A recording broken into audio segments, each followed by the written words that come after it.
Chers élèves, bonjour et bienvenue dans ce cours numéro 9, mais qui cette fois-ci n'est pas un cours du confinement, mais qui est un cours du déconfinement, puisque nous sommes déconfinés, mais nous sommes toujours dans la séquence numéro 6, réécrivons Don Juan. Alors comme d'habitude, commençons par un petit rappel des cours précédents, euh, où on s'était demandé, très généralement, très largement, qu'est-ce que c'est que le théâtre. Alors d'abord, une définition minimale du théâtre. On peut dire que le théâtre, c'est un spectacle dans lequel des comédiens jouent un texte. On avait vu également que le spectacle était composé de deux dimensions. Il y avait un texte rédigé par un auteur, et généralement c'est le texte de théâtre qu'on étudie en cours de français, mais aussi et surtout, c'est une représentation sur une scène de ce texte joué par des comédiens. Donc ce qu'il faut bien retenir, et ce que je vous disais que c'était vraiment l'idée forte du cours, c'est que le texte théâtral, celui qu'on étudie donc en cours de français, n'est qu'un support pour la représentation théâtrale. Dans le théâtre, la seule chose qui importe, c'est le spectacle que ça donne avec des comédiens sur une scène qui jouent le texte. Voilà. Le texte théâtral est en quelque sorte un outil, un support. C'est le spectacle et lui seul qui importe. Donc, pour faire un spectacle de théâtre, on avait dit qu'il fallait un auteur, puisqu'il faut un texte. Donc il faut un auteur qui écrit le texte, mais il faut également un metteur en scène. C'est lui qui va imaginer le spectacle, qui va prévoir, qui va s'intéresser aux costumes, au décor, à la manière dont les comédiens vont bouger sur scène, à la manière dont ils vont dire leur texte, etc., etc. Il faut aussi des acteurs ou des comédiens qui jouent un texte. Acteurs et comédiens, c'est en théâtre en tout cas, on dit que c'est la même chose. Et il faut aussi, on a tendance à l'oublier, un public. Voilà, grossièrement, ce qu'on avait dit au cours précédent. Maintenant, intéressons-nous à Don Juan. Je vous avais demandé donc de résumer la pièce en quatre phrases, et je vous avais demandé aussi de quoi parle la pièce. Alors donc, pour le résumé de la pièce en quelques phrases, on verra ça tout à l'heure, mais je vous invite aussi à vous référer à vos propres recherches. Mais de quoi parle la pièce? Je voulais d'abord vous faire part de la réflexion d'un élève qui m'avait dit, peut-être un petit peu pour rigoler, Don Juan, c'est un bad boy. Alors certes, Don Juan, c'est un mauvais garçon. Parce que Don Juan, il séduit les femmes en leur promettant le mariage, et il les quitte dès qu'ils s'en lassent. Voilà. Mais ce qui est important de comprendre chez Don Juan, en tout cas de se demander chez Don Juan, est-ce qu'il n'y a que la volonté de séduire les femmes? Est-ce que Don Juan, par son comportement même, par sa volonté de séduire les femmes, est-ce qu'il n'a pas une opinion aussi sur la société de son époque? Voilà, ce sont toutes les questions qu'on va se poser, et c'est pour cela que c'est intéressant de réécrire Don Juan à notre époque, parce qu'en réalité, Don Juan, au XVIIe, quand il a été écrit par Molière, il portait un propos très fort sur la morale de l'époque. Et peut-être que nous, on peut réactualiser Don Juan et lui faire tenir également un propos sur la morale de notre époque. Enfin, c'est ce qu'on verra. Mais alors, comment résumer Don Juan en 5 lignes? C'était ce que je vous avais demandé. Alors moi, je me suis plié à l'exercice et voici ce que ça donne. Donc, Don Juan est un aristocrate qui vient de quitter Elvire, qui est une femme pieuse, et qui l'avait fait sortir d'un couvent dans le but de l'épouser. Mais Don Juan fuit Elvire, il la rejette, et il part ensuite séduire d'autres femmes. Et ce qui est intéressant, c'est de voir que Don Juan justifie sa conduite auprès de Sganarelle, qui est son valet, en disant qu'il est un libre penseur. Il ne croit pas en Dieu, et il ne se laissera dicter sa conduite par aucune règle. Et à la fin de la pièce, une divinité qu'il a défiée, la statue du commandeur, qui est un petit peu la représentation de Dieu dans la pièce, si l'on veut, le jette dans un abîme, jette Don Juan dans un abîme d'où sortent des flammes. Voilà. Voilà comme on pourrait résumer la pièce. Alors bien sûr, il y a beaucoup d'autres péripéties, il n'y a pas que ça, mais voilà le propos général de la pièce.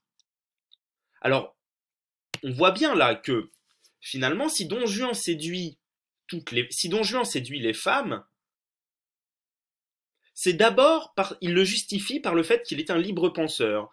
C'est-à-dire qu'il pense par lui-même et il affirme que rien ni personne n'a d'autorité sur lui. C'est-à-dire, sans doute, ni le roi, ni même Dieu. Et que puisque rien ni personne n'a d'autorité sur lui, et qu'il ne craint rien ni personne, et même pas le châtiment de Dieu, alors il peut, il peut écouter ses désirs, laisser libre cours à ses désirs, puisque c'est un libre penseur et il n'accepte aucune autre autorité qui n'émane pas de lui. Voilà.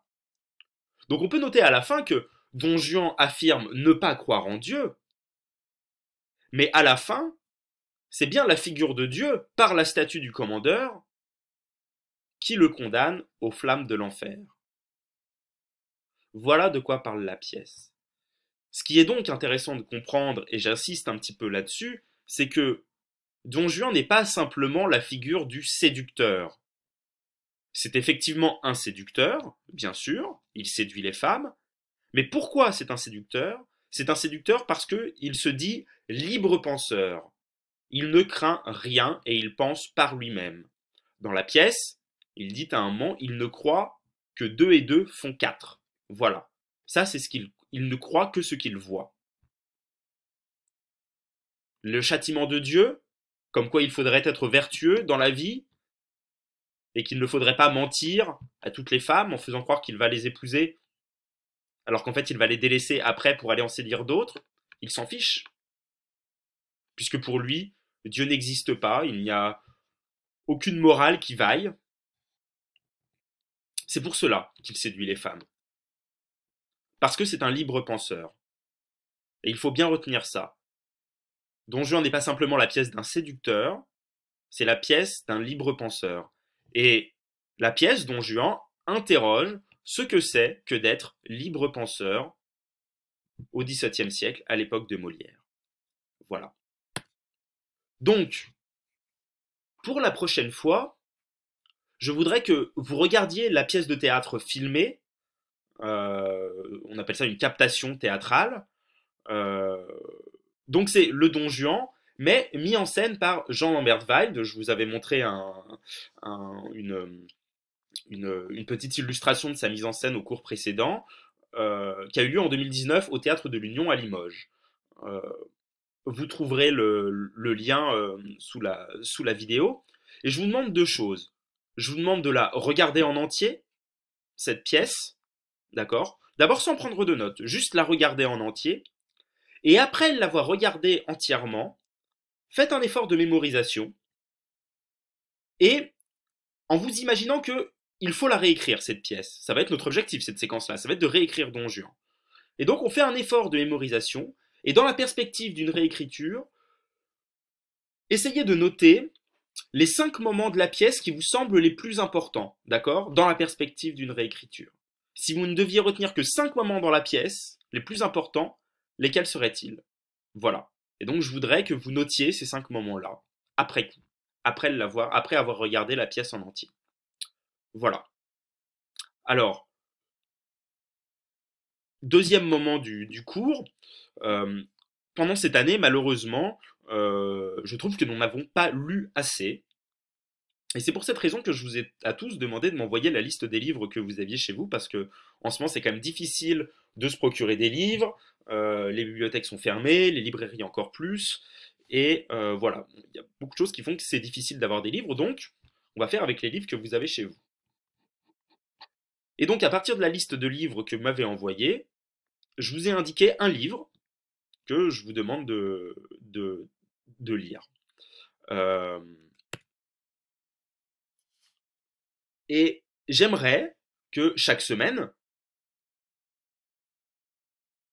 que vous commenciez à lire l'ouvrage que je vous ai proposé de lire, et j'aimerais que chaque semaine, vous me fassiez une petite vidéo, d'1 minute ou deux par exemple, dans laquelle vous me dites ce qu'il se passe dans votre livre, et surtout ce que vous en pensez. Quel est votre avis sur ce que vous lisez? Est-ce que vous aimez? Est-ce que vous n'aimez pas?